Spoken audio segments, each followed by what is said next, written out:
Hi there, and welcome to today's episode of A Different Way of Seeing, a podcast where we talk all things disability. I'm your host, Lois Strachan, and today we are chatting with Katey Fortun, who, well, I could tell you what I know about her, but let me rather ask her to introduce herself to us. Katey, how are you doing? So well, Lois. Thank you so much for having me today.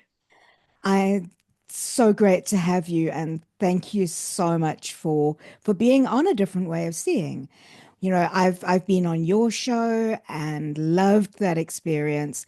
I love the energy that you show in your episodes, but there's far more to Katey Fortune than just your podcast. So let us actually dig a little bit into your story, your background, and a little bit more about who you are. And then we'll go on to the specific topics. So, who is Katey Fortune? Tell us a little bit of your story. Lois, that is a loaded question, my friend. Always. Yes, right? Oh my goodness. Well, my name is Katey Fortun, and thank you again for having me today. I loved having you on my podcast. I'm sure we'll talk about that in a little bit. But I am an American. I grew up in a tiny little town of Wisconsin. And for anyone that doesn't know Wisconsin, it is very far north in the United States of America, which also means is it's really cold here in the winter.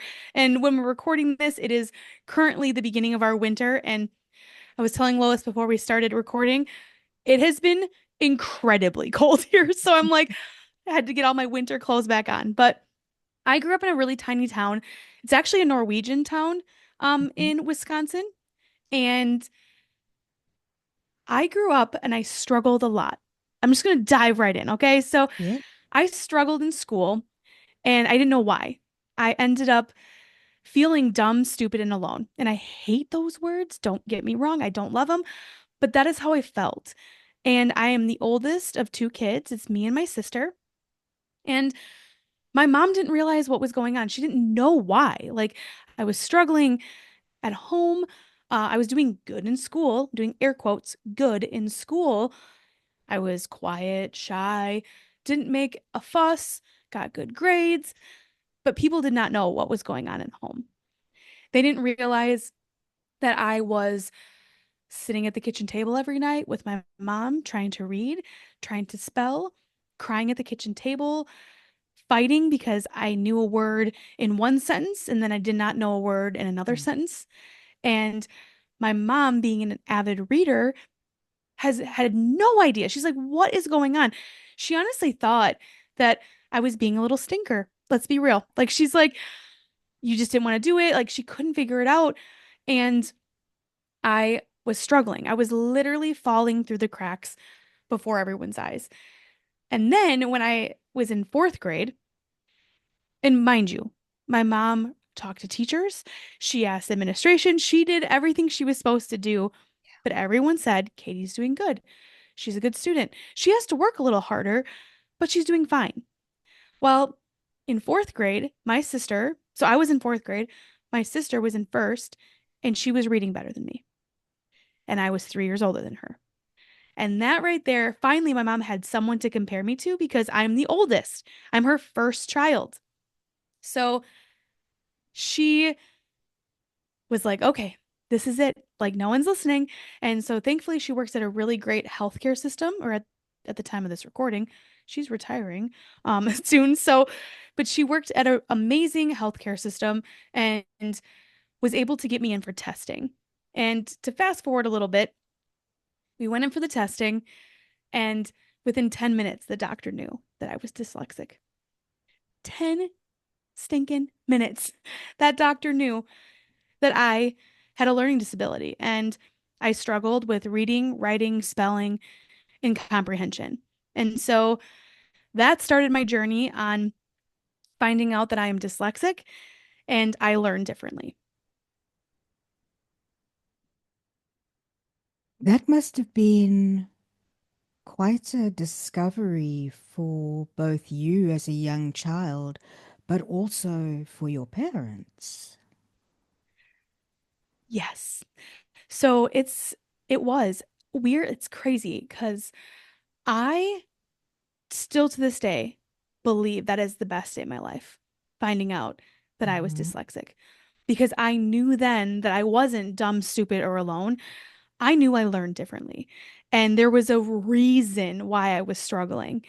And a really like powerful thing that happened that day too wasn't just about me. That day, and my dad said this years and years later when we did a speaking thing Mhm. together, my dad said the day that Katey found out she was dyslexic was the day I found out I was too. Oh, He my had never word. known, and he was in his 40s, and his 10-year-old daughter was diagnosed. And my mom and him talked and said, "Oh my gosh, Chris, you're dyslexic too." And he had never been diagnosed before, but he'd struggled his whole life.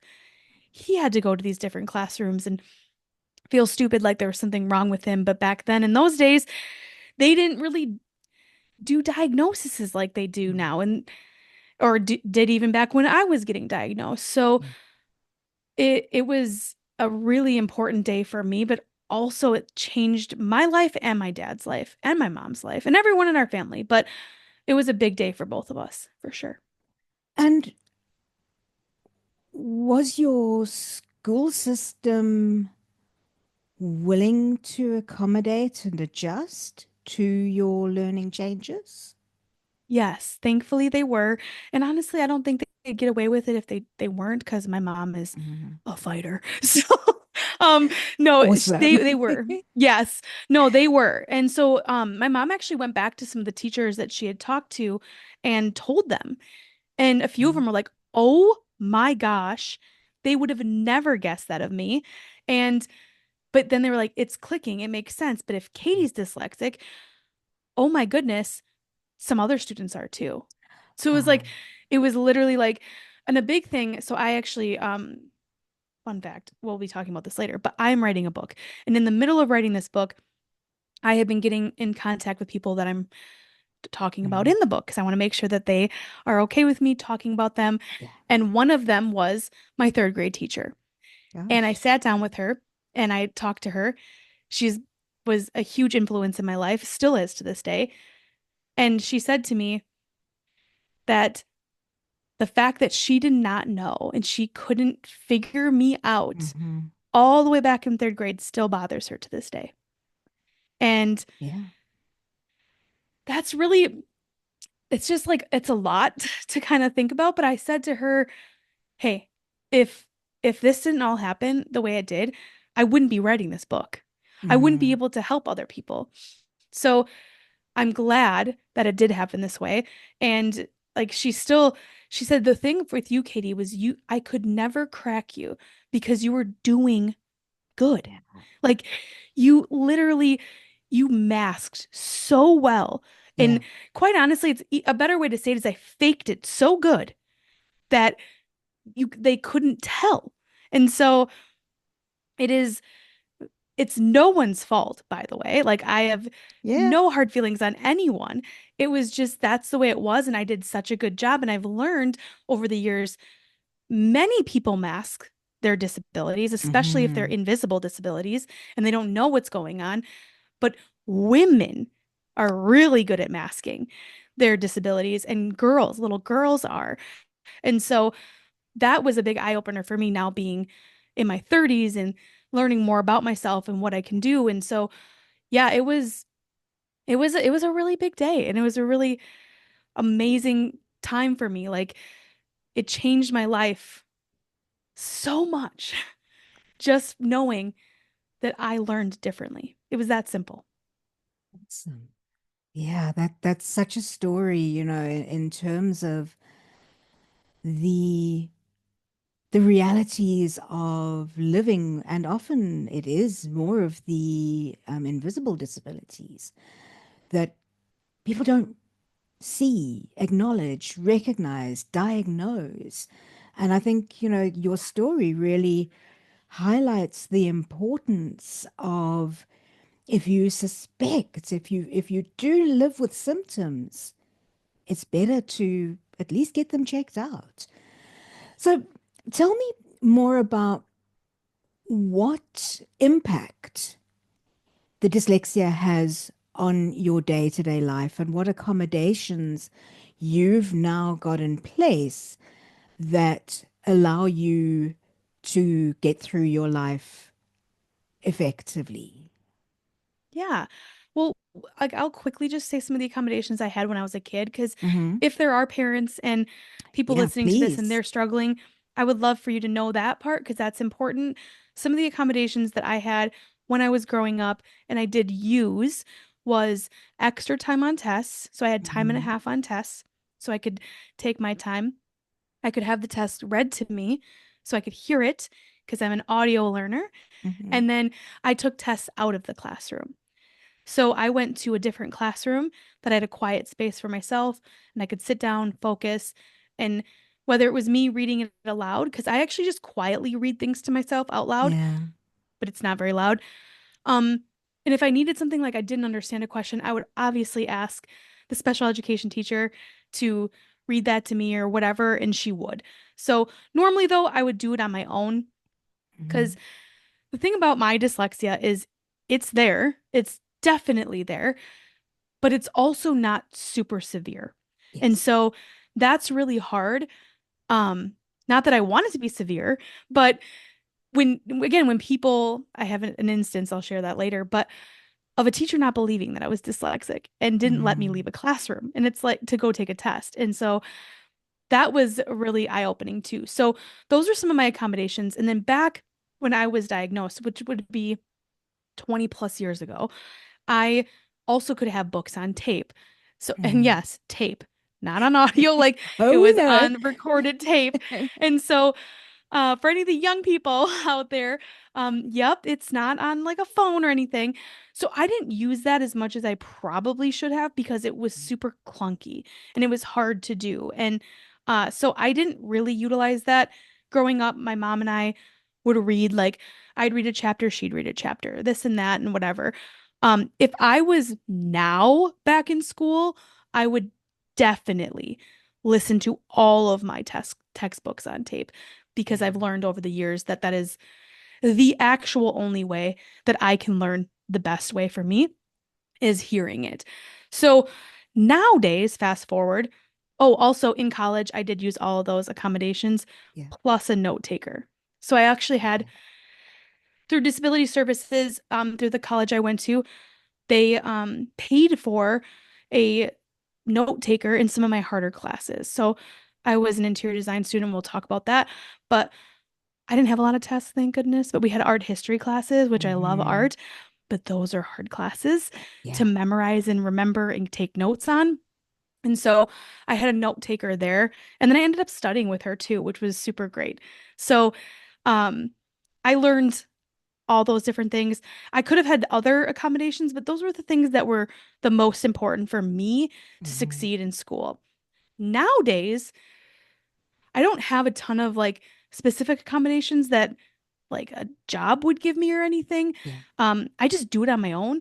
So I'm an audiobook listener, like through and through. I Yeah. love books. I love reading, but I read through my ears. I listen. Hmm. And so I love doing that. When it comes to like writing, because dear Lord, my spelling is not awesome. Um, it is Google's my best friend. Uh, there are times though that I will try to type a word out and not even know how to start the word. So right now, my phone line of calling my mom, how do I spell this word? I like to even try to get it into Google. I'm like, can't get this word out. So I do that. I should try to use like you taught me more about this, but of like audio text readers and things like that on computers. I think that'd be really helpful and beneficial for certain things for me. Um, and then crazy enough, ChatGPT has been very, very helpful on certain things for me. And just, I'll type up something, I'll put it into ChatGPT for like an email, let's say, for a Yeah. customer or whatever.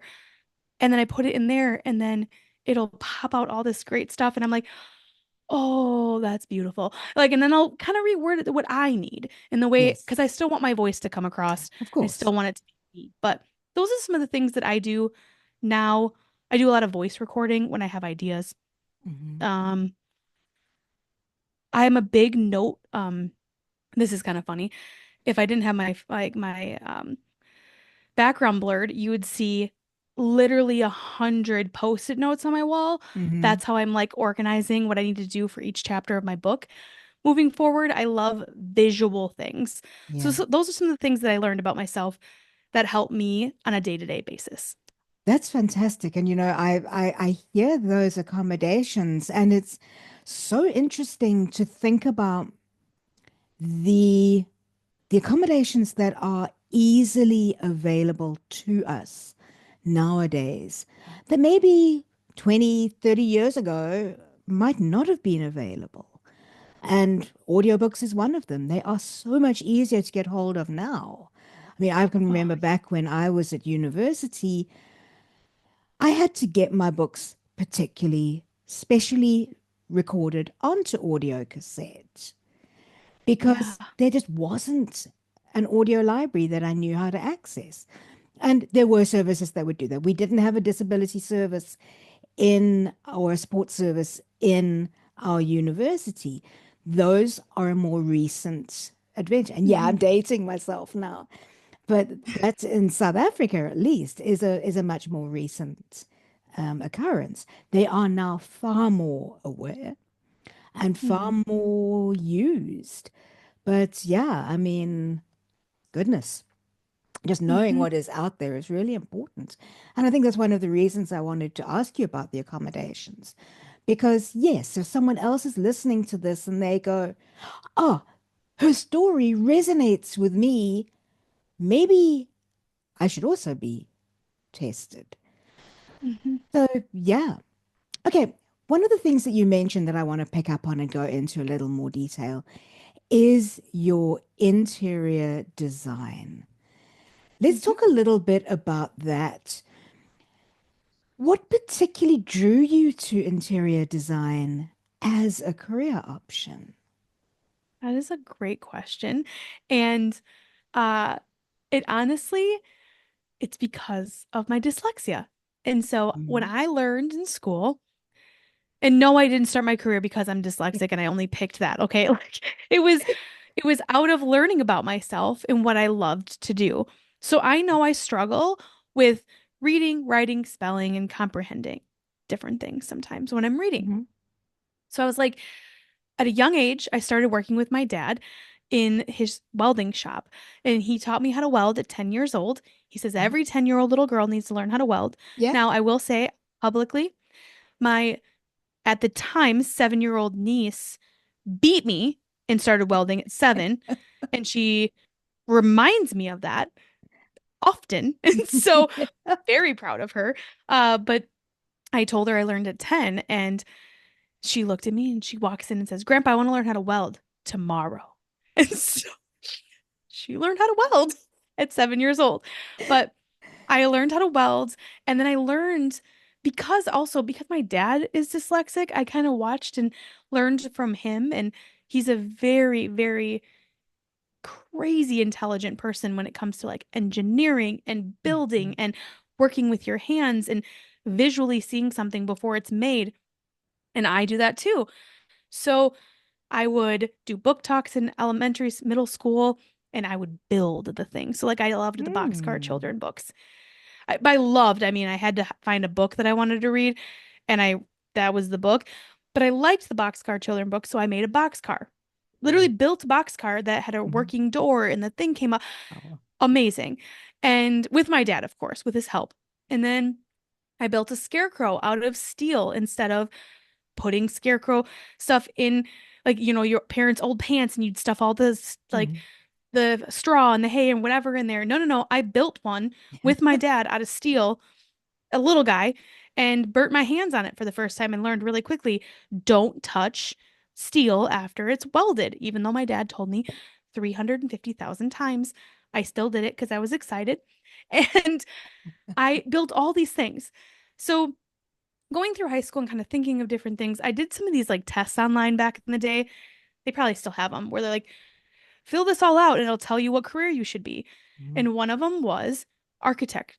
And so I was like, interesting. Well, I loved The Sims. So The Sims was a game that we loved to play Yeah. where you'd like create your virtual world and build homes and families and people. I didn't give two cares about the people. I Mhm. wanted to build the buildings and design the homes and have the cheat code to have millions of dollars so I could build anything I wanted. And so I did that. And Legos. Shout out to Lego, best brand around. I still love Legos at 35 years old. Mhm. Mhm. And oh my gosh. So all those things to me, like when I was going through school and whatever, I'm like, maybe like architecture, maybe interior design, which interior design is very different than decorating. Making that very clear here in the United States. I taught a bunch of students at the university I went to like a year or so ago, and I told them too, friends, we're not decorators, we're designers. We can design homes, people can build off our plans. We do a ton of great stuff. So I ended up deciding to go into the career of interior design, which is essentially interior architecture.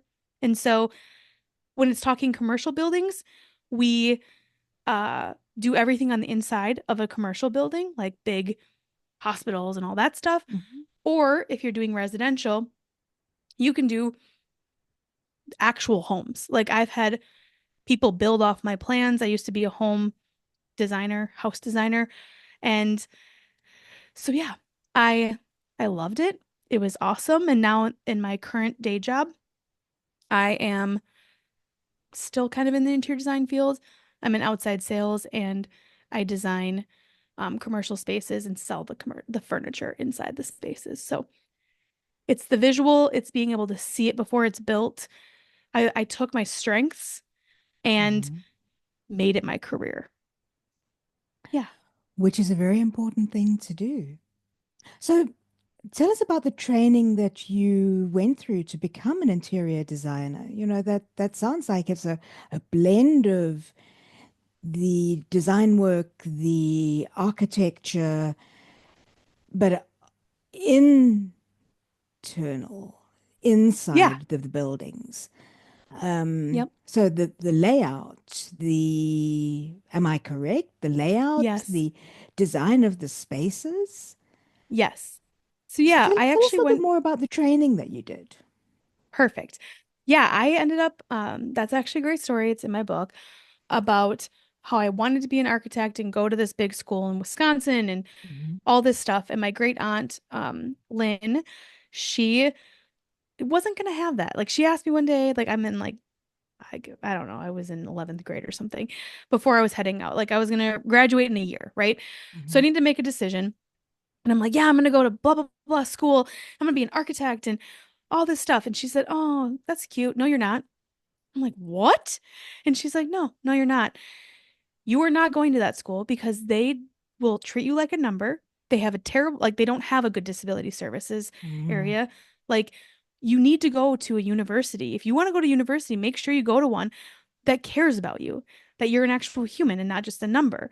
And so she gave me a couple options because it's cute that she thought it was a good idea to tell a 17-year-old what they're gonna do. Like that was just cute on her part.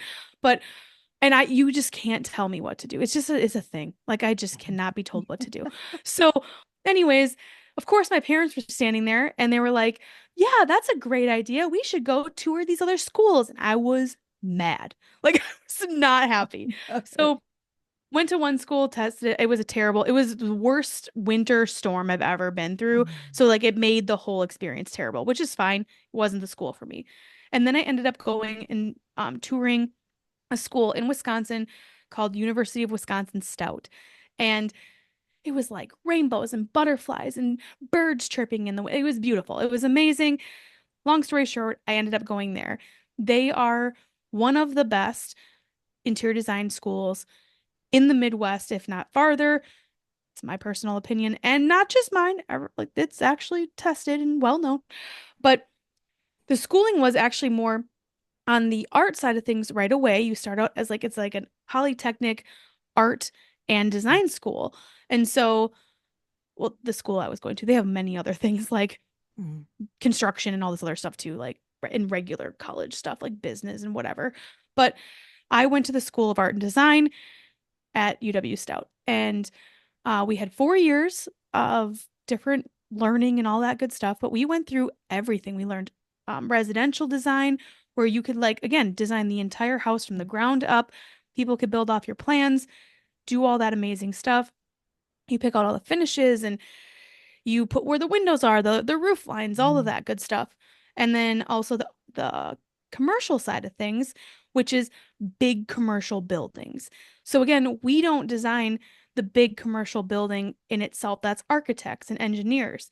But we would do everything on the inside, whether the interior walls that are not load bearing. This is going to go here. We're going to do an archway here. We're going to put flooring here. We're going to everything when you walk into a building and you say, wow, this space is awesome. If it's done right, and interior designers touch that. That's my opinion because they do a really good job. Like I didn't do a ton of commercial work because I wasn't really interested in that. I loved doing homes because I loved the people when I got to work with them. And it takes a special someone to work with couples that you have to um be a therapist for and like ooh. make sure that they can get their home done correctly and this person wants this and this doesn't want that. But you do like in residential, you do the kitchens, you do just everything you can think of inside of a home or a building, a designer touches. But we learned all of that. And here's the best part. And I'm going to say this for anyone that is going to go to college. College is amazing. If you want to go there and learn, and there's certain degrees that you actually have to go to college for, obviously, doctors, we need them to Mhm. be getting their Yeah. stuff. But you're going to learn a lot in school, but you're going to learn a billion times more when you're in the field. So Yes. like just take that on and be okay with that. Cause I remember going out in the real world being like, I know nothing. I mean, like you get out there, but you're there to keep learning. Every day you're here to keep learning about yourself, but also about your career and what you're gonna do. So I was there for technically 5 years. I could have done it in four and a half. I had a minor as well in sustainability because sustainability is really Mhm. important to me. And I traveled over to Europe and learned all about that when I was in college. And darn it, they do it better than we do. Still, we are so behind in the US, but we're getting there. So that's okay. Um, so yeah, I loved it. It was amazing. And I ended up actually teaching there a year or so ago, 2 years ago now, for an entire year. So it was pretty cool. I got to be a professor or air quotes adjunct professor kind of thing, Mm, lecturer for a few years or for a few semesters and um get I got to teach amazing students that wanted to be interior designers as well. But it's such a cool industry and you can do so much with it because I'm mhm. still in the industry, but now I'm in sales and I'm doing that side of things. So it's it's amazing, but it allows my brain to do what it does best. Yeah. And I'm not sitting here writing papers for, a law office. Like, no, that would be the death of me. Like, I would hate that. And so being able to do something that I know I'm really good at, but also can keep learning and growing in is Yeah. really awesome. Great. Yeah, I think, the reality is that pretty much any career that you go into, what you learn at school gives you the foundational knowledge, but it's only when you get out into the field that you really gain the in-depth understanding of that theory that even when you've done it as a practical process, it really is going out there into the field, going out into the job and growing and learning as a result of it. I think a lot of careers are like that. I know teaching is. I think, yeah, a lot of careers do. So, Yes. what, if any, challenges have you experienced as an interior designer in terms of your dyslexia? Hmm, honestly, oh, that's a great question. I should have I should have had this already prepared. Honestly, this isn't really maybe it is a little about my dyslexia though. I loved being a designer when I was. And the thing I found that was really hard for me was to keep me sitting still. So Hmm. sitting and looking at a computer all day designing wasn't fulfilling me. So that was something that was really difficult for me. I don't know if that's specifically towards the dyslexia or the achiever in me, probably both. Yeah. But I honestly, the best part about it being an interior designer for me was that I could be fully and completely me. And Hmm. it was interesting. I honestly don't have an answer for that other than like me being open and honest and vulnerable about being dyslexic and about my disability, Yeah. or as I call it, my different ability, Yeah. would be most of my bosses I've ever had. This is crazy, but it's true. Were also dyslexic. And we found that out because we talked about it, which is so Hmm. cool. And like I connected with them on it. And it kind of makes sense though, because they're also in the construction industry and like we all work with our hands and do things. But I think the one thing that challenged me the most was just being able to sit there and work all day behind a computer. That's just not who I am as a human being. And that's why I got into sales. But even in the sales role, I've learned over the years that I am a dreamer. I have a lot of big goals and dreams, and entrepreneurship is the biggest. Hmm. And I find that many successful entrepreneurs are dyslexic. And so I've Oh. done a ton of research on that. And one of my favorite podcast hosts, she's the reason why, literally one of the biggest reasons why I actually decided to pull the trigger and write a book. Because she on Hmm. her podcast said, this is Mel Robbins. I'm plugging her. She's Yeah. amazing. Mel Robbins podcast. She said she was dyslexic. And when she said that, it hit me like, wait a minute. If Mel Robbins can write all these like New York Times bestseller books and read the audio, why can't I? Hmm. And so like that was a huge thing. And I'm not even answering your question, but it kind of like dove into that. I'm sorry. I don't find a ton, thankfully, that I struggle with in the interior design profession, other than like simple email type stuff, or Yeah. sometimes I'll read someone's email and think they said something different, but I have to go back and reread it because I had it wrong. Like I literally read it completely wrong. Um, other than that, it's super hands-on and very um design like I can shut my eyes and see something and design it, and it's very Hmm. design focused, which obviously is so helpful for me. So that's why I have succeeded so long in this, but also just knowing me and anyone that does, or if you're new to me, you'll learn quickly. I like moving and changing, and so I'm pretty excited about what's next on Katey Fortun plate over here. So yeah. Yeah. Well, talking about which, let's start talking about a few of the things that you've mentioned that are related to who you are and what you're doing currently. So there's two that I really want to chat about. And the Yeah. first of them is your book. So what can you tell us about it? What is the book? And yeah, what can you share with us? Oh, I could share everything with you. We've I'm only so got a excited. short amount I of time. I know I'm not going to because you got to read it. You got to read it. Yeah, for Um, sure. but I am just really excited and proud because it's something I've wanted to do for a really long time, and it makes me choked up over here. So I'm gonna try not to cry, but I'm already doing it. But I wanted to do it for a very long time, and I kept talking myself out of it. I would say things like, Katey, are you crazy?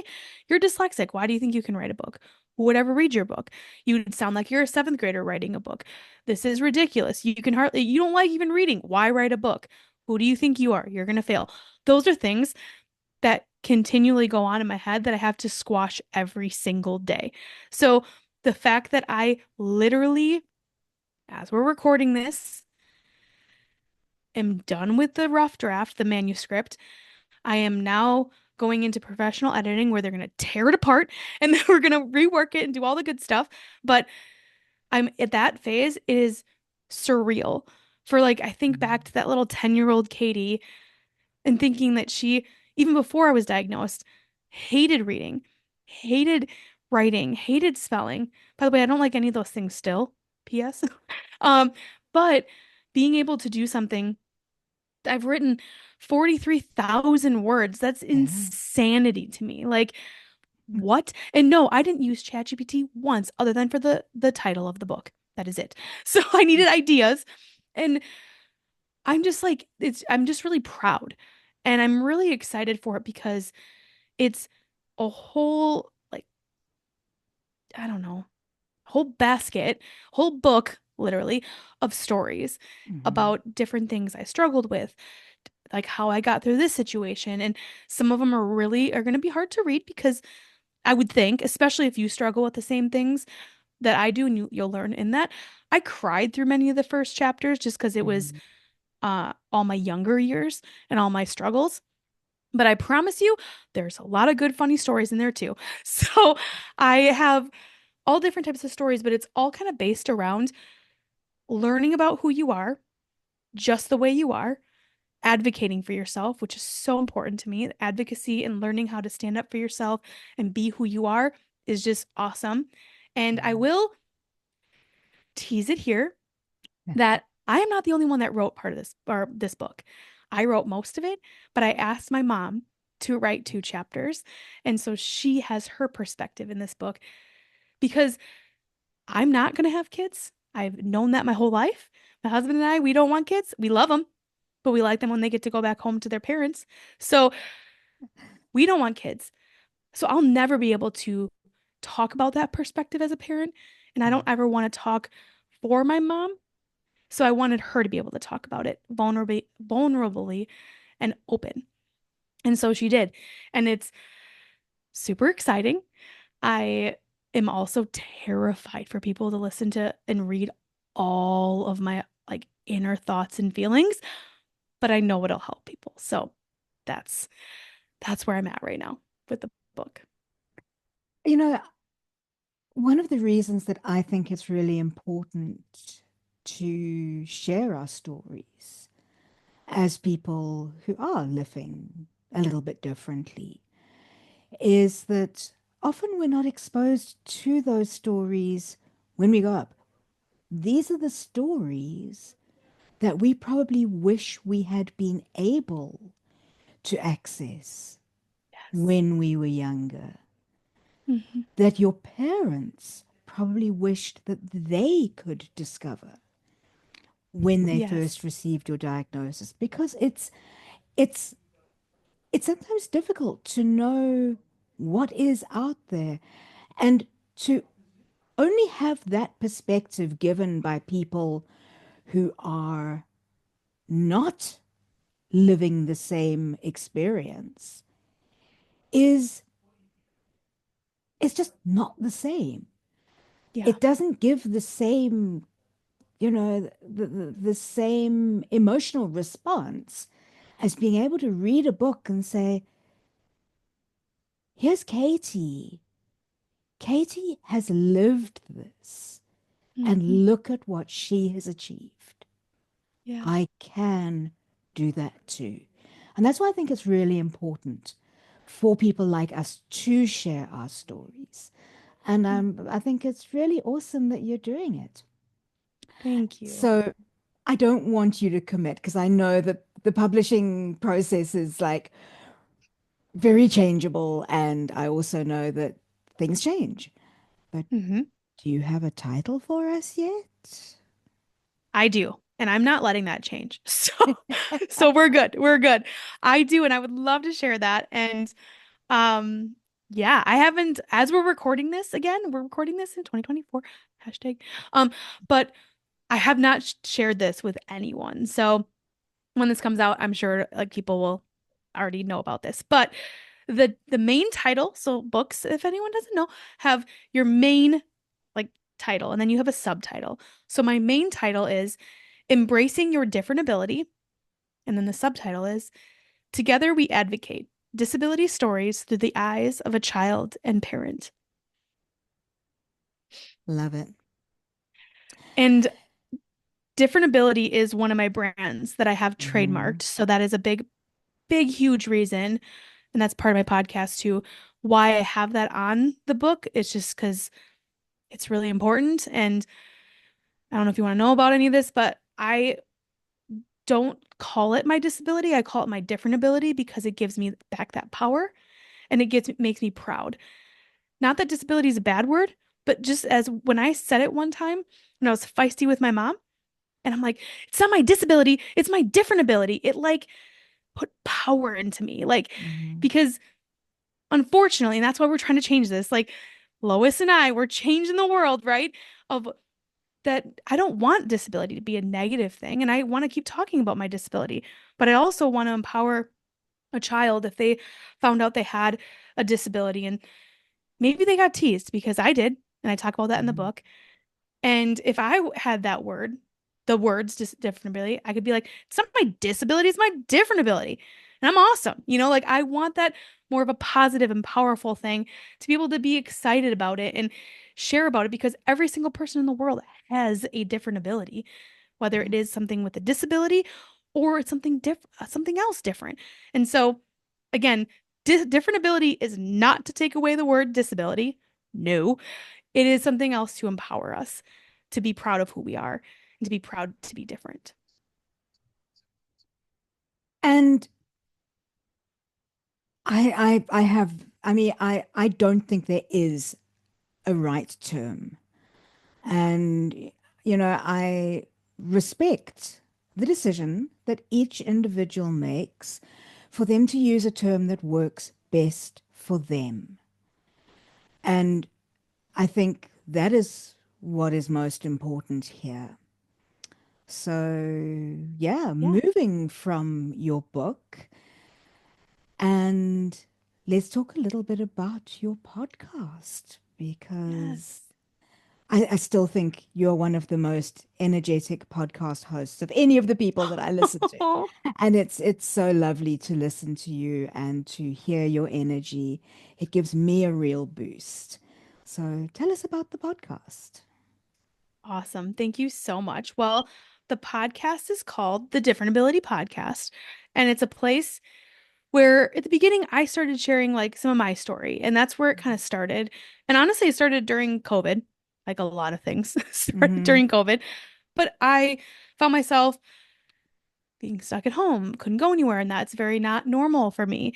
And so I was like, well, I wanted to do this, so I might as well go and do it. And then I opened it up and started interviewing incredible guests, Mm-hmm. like someone you're listening to right now, Lois. You were on my podcast, and your episode, I'm just going to share it here now because then people can go listen to it, is episode, I'm going to go look it up real quick. 194 is Gosh. Lois's episode.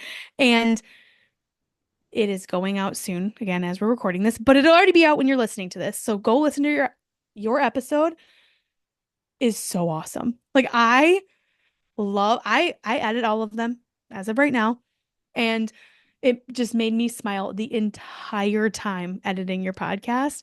And so your episode, I just loved it. But I want it to be a place for people to come and share their stories, whatever that may be, whether it's like Lois and you talk about your journey of of becoming blind and what you've been doing and what the amazing things you're creating, or if it's someone, honestly, this just I'm reading their book right now, so one of my guests talks about her parents. She grew up with two parents Mm-hmm. that were blind, and that is an amazing story in itself too. And then I have people that have ADHD, and I have people that have lupus and they're in a wheelchair. You know, like so many amazing different stories. And I also had a person on just recently. Her name is Katey as well, and she talks about helping educate people, not just children, people, children, everyone, about boundaries and things about their Mm. sexuality and saying no and it's okay and like reporting things because that's such a issue in the disability community, which is heartbreaking. So like there's so many amazing guests and things that are on there and I just love having a place for people to come and share their stories, but also to talk about what they're doing because I Mhm. never want one of my episodes for someone to come on, share their story, everyone love them, which they do. And then they're like, but I don't know how to contact them. I want to buy their book or I want to no, I want you to promote everything about yourself on there because I want people to be able to connect with you. I'm a relationship based person. I Yeah. love building relationships. That is my job as a day job right now in sales. But like I want people to be able to say, "Oh my gosh, I loved this person. I need to follow their journey because it's like mine and they help me now." You know, like, Yeah. oh, that makes me so happy. So that is that's the gist of it. And there's going to be a lot more with it. I am actually, this is new news. No one knows this either. God, you're getting all the good stuff, Lois, today. So I am actually going to have a specific season that I'm going to put out on the Different Ability podcast that I am recording episodes specifically talking about each chapter of my book. And so Mhm. going deeper, answering questions. I'm actually going to have my mom on many of those podcast episodes. So that will be coming soon. And maybe when you're listening to this, it's already out there. I don't know exactly, but stay tuned for that. But I just want people to be able to connect. I truly believe stories change lives. And like you said before, if someone could read that book or listen to that podcast episode and say, wow, that Mhm. person's story is like mine, me too, they don't feel alone anymore. And they feel like they can do it and they can look up to them. Just like I look up to Mel Robbins for writing books and reading her audio and being her amazing self that she is. Like that inspired me to do it. Like Yeah. that's amazing. Talking about sharing information, being able to contact people, where can people who would like to know more, where can they reach out to Katey Fortun? Okay, I did not line that up that way. Like I did not mean to do that. Well, Like that's what a that good was not what podcaster can do. A good interviewer should you're a do that. great podcaster. You are. Go with the flow of the conversation. You're hilarious. I just was like, I did not mean to say that. I'm just so excited that your podcast episode is literally going out next week. And I like teared up editing the whole thing. So I just, sorry. I was just like, I want everyone to know about you. But thank you for being a great podcast interviewer and saying that. So the easiest place to learn more about what I'm up to and all that stuff is my website, which is kateyfortun.com. And so I spell my name a little differently because I'm different and awesome. And so thanks, mom and dad. But it's Katey and then Fortun, no E. So Yeah. I everyone's always like, "Hey, Katey Fortune." Nope, nope, there's no E there. Um so yeah, so kateyfortun.com. If you like social media, I'm Katey Fortun everywhere. You can find me literally on the platforms that I'm on through there, but you can the website shows you everything. And you can connect with me there too. If you have questions or you want to be a guest or you want something you want me to talk about something on the podcast. I am so open and excited to share more things with people and then the book stuff will be there as well. I do have a website specifically for the book, but it'll be linked Mm. in my Katey Fortun website. So it should be good. And where can people find the podcast? You can also find that on kateyfortun.com. There's a podcast page there. And then otherwise, if you love whatever platform you like to listen on, it's the Different Ability podcast. So it's Excellent. that's the name of it, and you can find it all those places. So yeah, thank you for Thank asking. you. Well, I like you. I like giving people the option of knowing how to reach out. And because my hope is that in listening to my show, that people will be able to resonate and want to learn more. Yeah. So, that's important to me as well. Well, you're a But great interviewer, so thank I don't know you. why That's anyone wouldn't sweet. want to hang out with you. So, and we're having you back on because you're writing a new book or your book is going out. I'm just throwing it out there. So sorry if you didn't want to talk about it, but I do want you back on to promote your book. So, Okay, we will definitely okay, chat offline. But cool. as a final question, what advice would you give to someone who's receiving a new diagnosis of dyslexia? Hmm, It's a great question. My number one thing, no, I have a few. My first thing is take a deep breath. If you're the child, Yeah. I want you to know you're not alone. And this is great news, okay? Like now you have a diagnosis, you know you learn differently, and now you get to learn more about yourself. May not feel great right away, but I want you to know that this can be good things, okay? People that are dyslexic are incredibly intelligent. We just do things really cool, okay? So we do it differently than everyone else, and that makes us the best that we are, right?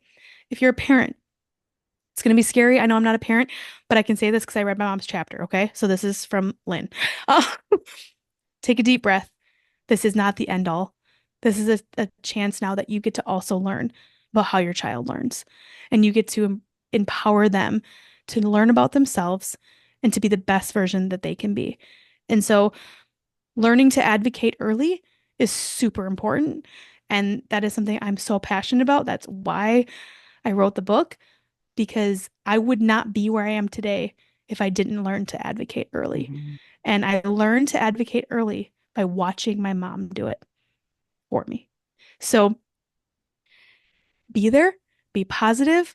My mom never talked negatively about my dyslexia or disability. She was like, wow, you learn differently. Let's learn about this. And it did help that my dad also is, but also hashtag, just so everyone knows, fun fact, dyslexia is very hereditary. So Okay. start looking into the family. Okay. So it's very, very, very hereditary. When I got diagnosed, many of my cousins got diagnosed, my uncles are like, it's very hereditary. So uh, look into that and maybe you can help some other people as well. But the biggest thing is to learn about yourself and learn how you learn the best. And it's going to be different for everyone. Yeah. So just because I said some things today that may not resonate with you, but hopefully something did that you can kind of go and learn more about who you are. And man, advocate for yourself and people around you, and that'll change your life. Awesome. Katey Fortun, thank you so much for joining us today on A Different Way of Seeing. It's been magical to spend a bit of time with you to learn about you, about your work, and a little bit about the book and the podcast. We really appreciate the time. Thanks so much for joining us.